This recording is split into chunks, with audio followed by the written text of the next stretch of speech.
আমাকে একজন জিজ্ঞেস করেছেন আপনি তদবির করেন না? হ্যাঁ করি তো। ওই যে দেখেন এখানে কিছু ছেলে মেয়ে বসা আছে, এদের জন্য তদবির করি। এরা বয়স অতিক্রম হয়ে গেছে, করোনার সময় এরা পরীক্ষা দিতে পারে নাই। এদের মতো অসহায় ছাত্র এরা রাস্তায় দাঁড়িয়ে দাঁড়িয়ে ভিজেছে, পুলিশের মার খেয়েছে। ওদের জন্য আমরা তদবির করেছি, অনুরোধ করেছি। অনুরোধে খুব বেশি কাজ হয় না, যদিও বাংলাদেশকে মুক্ত করে ছাড়বো, বড় বড় সুন্দর সুন্দর বক্তব্য আমরা দিতে পারবো, কিন্তু পরিবর্তন হবে না। সেদিন আমি উদাহরণ দিয়েছিলাম, একটা গোল টেবিল আলোচনায় একজন নেতা বক্তব্য রাখছেন, তিনি বলছেন যে ডিসি এসপি পরিবর্তনের জন্য এরা তালিকা পাঠাইছে, ইত্যাদি ইত্যাদি ইত্যাদি। যার দিকে আঙুল তুলে বক্তব্য দিয়েছেন উনি একটু পরে দাঁড়ায় বলেন আপনিও তালিকা পাঠাইছেন, আমার কাছে তালিকা আছে। এবং কতটা সত্য আমি জানি, উনি তালিকা পাঠিয়েছেন।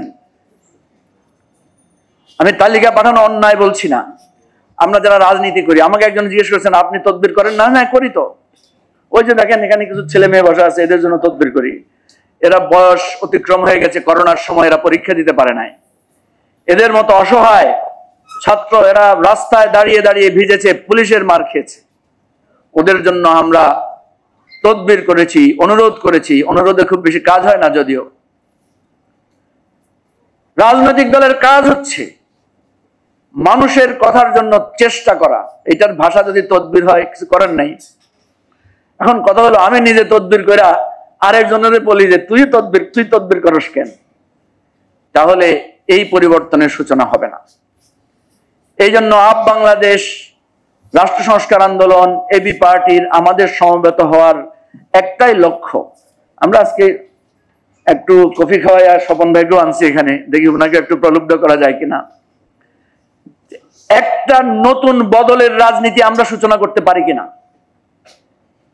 বিএনপির সমালোচনা, জামাতের সমালোচনা, এনসিপির সমালোচনার চাইতো এমন একটা রাজনীতি করা যায় কিনা একদিন আমরা দাঁড়িয়ে শুধু নিজেদের সমালোচনা করব।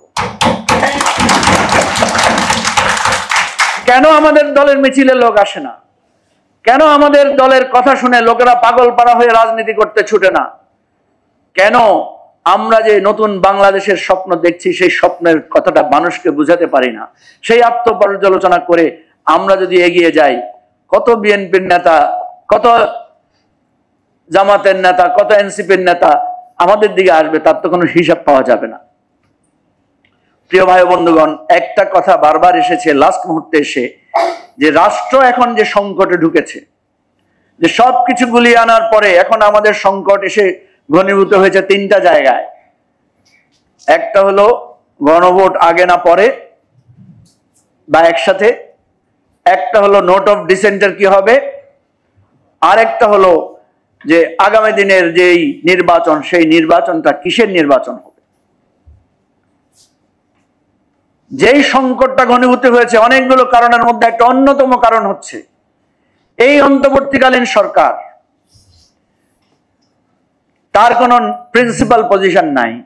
বিএনপির চাপে উনি কিছুক্ষণ ডানে ছুটেন, জামাতের চাপে তিনি কিছুক্ষণ বামে ছুটেন, এনসিপির চাপে উনি মাঝে মাঝে উপরের দিকেও উঠতে চেষ্টা করেন। এই যে যার চাপে পড়ে চলার নীতি, ঘেরাও না করলে দাবি আদায় হয় না। শিক্ষকরা যখন শাহবাগ বন্ধ করে দিয়েছে তখন তাদের দাবি আদায় হয়েছে। এই ছেলে মেয়েগুলো কিন্তু রাস্তা বন্ধ করতে চায়, আমরা তাদেরকে নিষেধ করি। কথা তো সত্য, ওরা রাস্তা বন্ধ না করলে ওদের দাবি আদায় হচ্ছে না। ওদের সাথে উপদেষ্টারা একটু বসে কথা বলার সময় পায় না, রাস্তায় হাঁটতে হাঁটতে তাদের সাথে কথা বলে। কয়দিন পরে এই উপদেষ্টারা তো রাস্তায় রাস্তায় হাঁটবেন, কি বলেন ঠিক না? আমাদের অনুরোধ হচ্ছে যে আপনারা আপনাদের অবস্থান সঠিক করেন। আপনারাও যদি রাষ্ট্রের মালিক সাজেন তাহলে হবে না। আপনাদেরকে মানুষের দুঃখ দুর্দশার, মানুষের প্রয়োজনের কথাগুলো শুনতে হবে। সেই জন্য আজকে যে স্বল্প আস্থার কথা এখানে আলোচনা হয়েছে, সেই আস্থা ফেরানোর জন্য আমাদের দিক নির্দেশনা প্রয়োজন। আমরা কি এমন একটা রাজনৈতিক দল হতে পারি না যাদের প্রতি মানুষ আস্থা রাখবে? এই আমি দেখলাম এখানে যারা তরুণ তুর্কিরা আমাদের বক্তব্য রেখেছেন, এই অভ্যুত্থানের নেতারা, তারা অন্য দলকে ইঙ্গিত করে খোঁটা দিয়েছেন 10টা সিট 5টা সিট। আমি এ ধরনের খোঁটা দিতে চাই না, কারণ রাজনীতিতে সিট গুরুত্বপূর্ণ। কথা হচ্ছে এই সিটের বিকল্প গুরুত্ব কিভাবে আমরা দাঁড় করাতে পারি সেটা নিয়ে আমাদেরকে ভাবতে হবে। যতক্ষণ পর্যন্ত বিকল্প তৈরি করতে না পারবেন ততক্ষণ ওই সিটের সমালোচনা করে আরেকজনের সাথে আপনার দূরত্ব তৈরি হবে, বন্ধুত্ব নষ্ট হবে, ফলাফল কোনো ভালো কিছু হবে না।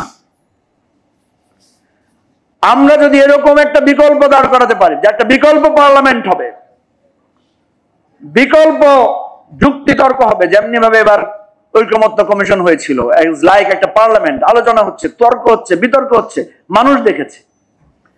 আমরা যদি সেই রকম বিকল্প হাজির করতে পারি তখন মানুষ ভাববে ওই আঁতাত করে বা সিটের বিনিময়ে ওই জোটে যাব, ওই আন্দোলনে যাব, আমি এই বিকল্প পার্লামেন্টে থেকে মানুষের দাবি এবং অধিকারের কথা বলবো।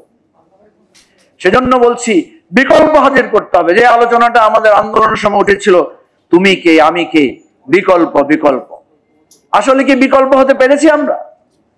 সে পারে নাই, ও পারে নাই, বাদ দেন তাদের কথা। আমরা কেন বিকল্প হয়ে হাজির হব না?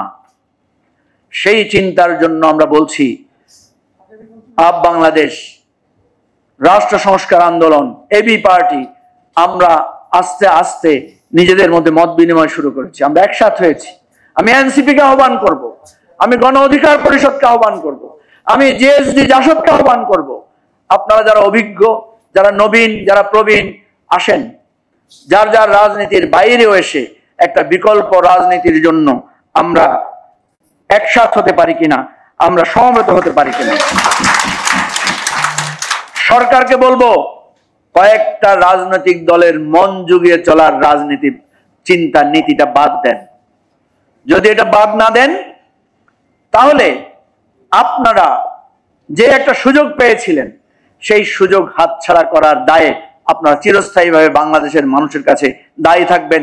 এই দায় থেকে আমাদের শহীদদের রক্ত, আহতদের রক্ত আপনাদেরকে কখনো মুক্তি দিবে না।